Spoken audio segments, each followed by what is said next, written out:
Saúl y sus hijos habían muerto. Capítulo 31. Los filisteos combatían contra Israel. Los hombres de Israel huyeron delante de los filisteos. Las víctimas yacían sobre el monte Gilboé. Los filisteos presionaban a Saúl y sus hijos y mataron a Jonatán, a Aminadab y a Malquisúa, hijos de Saúl. El peso del combate cayó entonces sobre Saúl, los arqueros lo descubrieron y él tembló de miedo a la vista de los arqueros. Saúl dijo a su escudero: Desenvaina tu espada y traspásame, no sea que lleguen esos incircuncisos, me traspasen y se burlen de mí. Pero su escudero no quiso porque tenía mucho miedo. Saúl tomó su espada y se echó sobre ella. Su escudero vio que Saúl estaba muerto y se echó también sobre su espada y murió con él.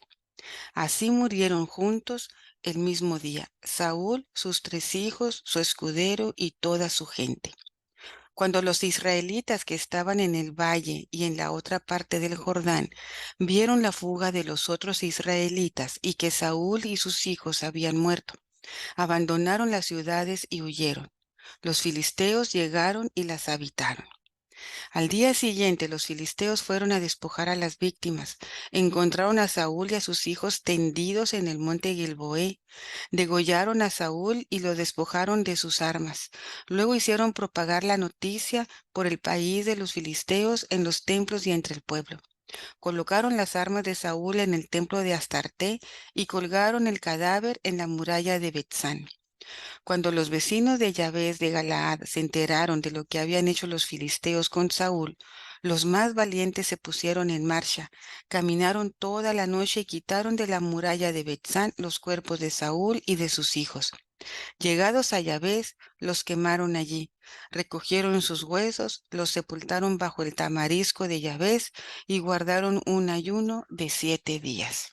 En Primera de Samuel, capítulo 31, marca el trágico final de la vida de Saúl, el primer rey de Israel, y su hijo Jonatán, y ofrece lecciones sobre el juicio de Dios, el liderazgo y las consecuencias de la desobediencia. Los filisteos están luchando contra los israelitas en la batalla de Gilboa. Durante el combate, los arqueros filisteos hieren gravemente a Saúl y sus hijos Jonatán, Abinadab y Malquís.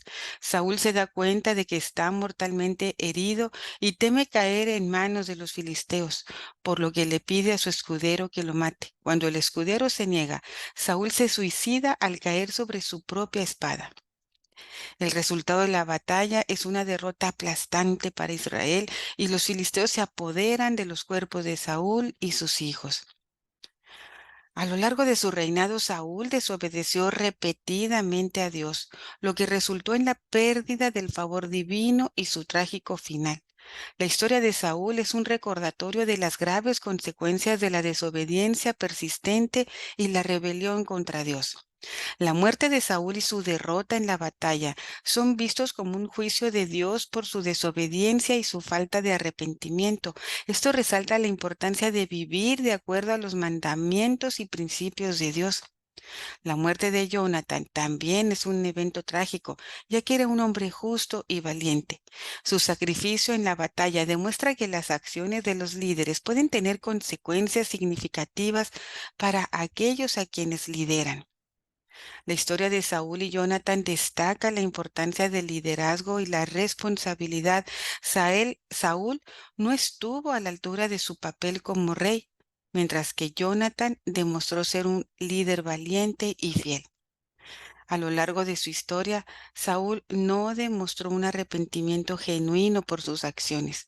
La historia subraya la importancia del arrepentimiento y la humildad ante Dios, incluso en medio de las fallas y los errores.